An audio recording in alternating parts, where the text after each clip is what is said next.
High, কেমন আছো সকলে? আশা করছি ভালো আছো, সুস্থ আছো। আমার নতুন ভিডিওতে তোমাদের অনেকটা ভালোবাসা জানিয়ে চলো তবে আজকের গল্পটুকু শুরু করা যাক। দেখো তো কেমন লাগছে আমার এই ছোট্ট ঘরটুকু। আমি কিন্তু সুন্দর করে পরিপাটি করে সাজিয়েছি, জানি না কেমন লাগবে, তবে তোমাদের সাথে পুরো গল্পটাই শেয়ার করব।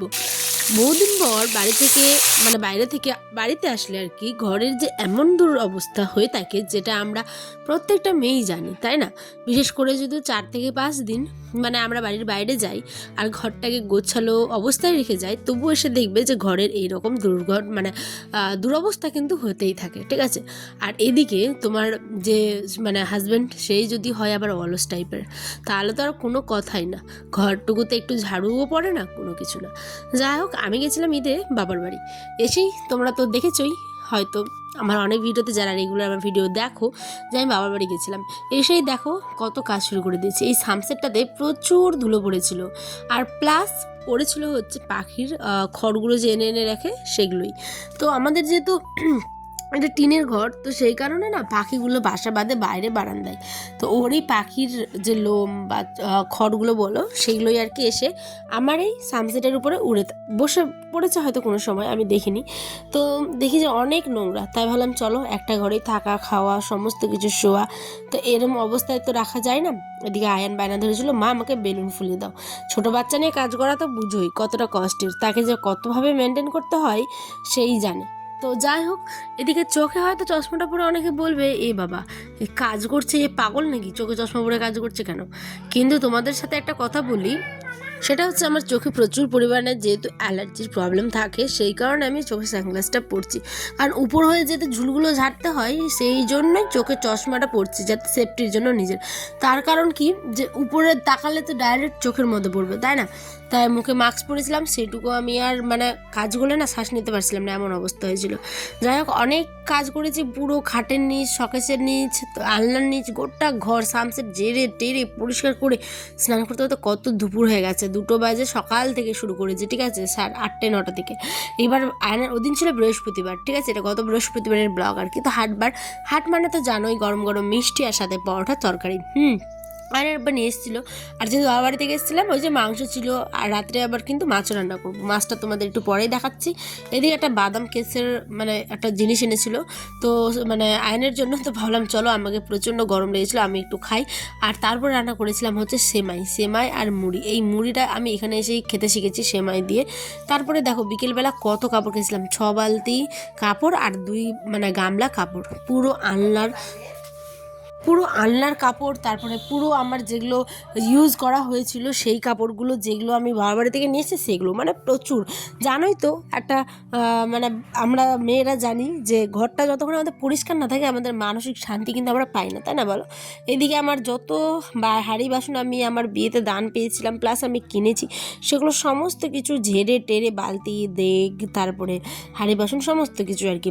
দেখো তো কেমন লাগছে এখন এই যে গোছানোটা। পুরো প্রেশার কুকার থেকে শুরু করে হাঁড়ি তসলা, তারপরে সমস্ত কিছু বালতি, এগুলো সাজিয়ে রেখেছি, ঠিক আছে। এরপরে যে শাড়িটা পরে গেছিলাম, সেটা খুব ভালো করে আয়রন করে কিন্তু একদম রেখে দিলাম। আমাদের এই ঘর গোছানোর জিনিসটা কিন্তু বড়ই একটা শখের জিনিস, তাই না? হোক ভাঙা ঘর, কিংবা টিনের, কিংবা কারো ছোট্ট কুটির, অথবা কারো হয়তো রাজপ্রাসাদ, ঘর কিন্তু ঘরই হয় প্রত্যেকটা মেয়ের কাছে, তাই না? আর সেটা যদি অবশ্যই সুখের হয়, তাহলে তো যাই হয়ে যাক, ওইটাই তোমার কাছে অনেক। আর এইদিকে আয়নার আব্বা দেখো শুয়ে শুয়ে কত আরাম করে জীবনটা কাটাচ্ছে, তাই না? আর আমি এদিকে কাজ করছি সকাল থেকে, কাপড় কেচা, কাপড় উল্টানো, রোদের মধ্যে শুকানো, তারপরে বাসন ধোয়া, বাচ্চা সামলানো, রান্না করা, খাওয়া দাওয়া করা, নিজেকে ফ্রেশ করা, সমস্ত কিছু করতে করতে আমার সন্ধ্যেবেলা হয়ে গেছে। এবার একটু তরমুজ খেলাম, বর্মা দিয়ে গেছিলো, আয়নার বাবাকে খাওয়ালাম। আর ও শুধু দেখছে আর মাথায় কপালে হাত দিচ্ছে, বলছে ইয়া খোদা, এরকম করছে কেন ভালো তো? কারণ অনেকগুলো শাড়ি ওই দেখেছে। দেখো, প্রত্যেকটা মেয়ের কাছে আমাদের শাড়ি ব্যাপারটা কিন্তু একটা আমাদের ইমোশন, তাই না? শাড়ি গয়না। তো যাই হোক, শাড়ি ওই যত দেখছে তত ওই অবাক হয়ে যাচ্ছে। এদিকে টিভিটাও দেখছে, আবার শাড়িটাও দেখছে, বলছে এত শাড়ি তুমি পরবে কী করে? যাই হোক, অনেক রকম গল্প খুনসুটি আমাদের হতেই থাকলো। এদিকে আমার রান্নাটাও গোছানো কমপ্লিট।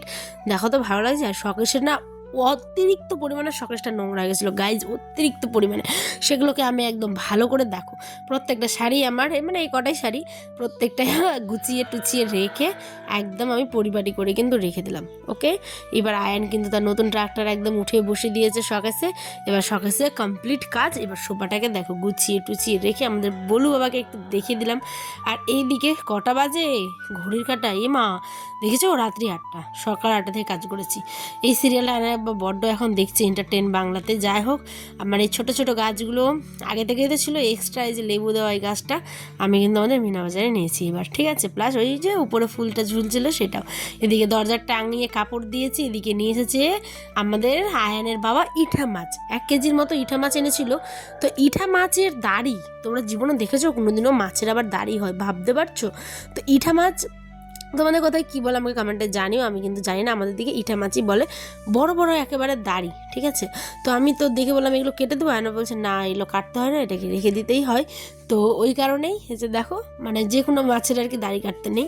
তারপরে আমি সর্ষের তেলে ভালো করে কড়া কড়া করে মাছগুলোকে ভেজে দিয়ে দিলাম পেঁয়াজ কুচি আর তারপরে বাটা মশলা। এইদিকে মাছ ভাজতে গিয়ে আমার হাত দেখো পুড়ে টুড়ে একদম অবস্থা খারাপ, মানে তেল একদম ছিটকে এসে আঙুলে পড়েছিল। তারপর কলগেট লাগিয়েছি, কলগেট লাগালে অনেকটা ঠান্ডা হয়।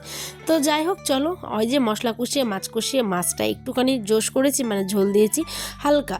আর এদিকে বিট আর স্যালাড, এই সমস্ত কিছুতে আজকে রাতের ডিনার। ব্লগটা কেমন হলো অবশ্যই জানিয়ে বিদায় নিচ্ছি, দেখাবো ভিডিওতে। টাটা, আল্লাহ হাফেজ।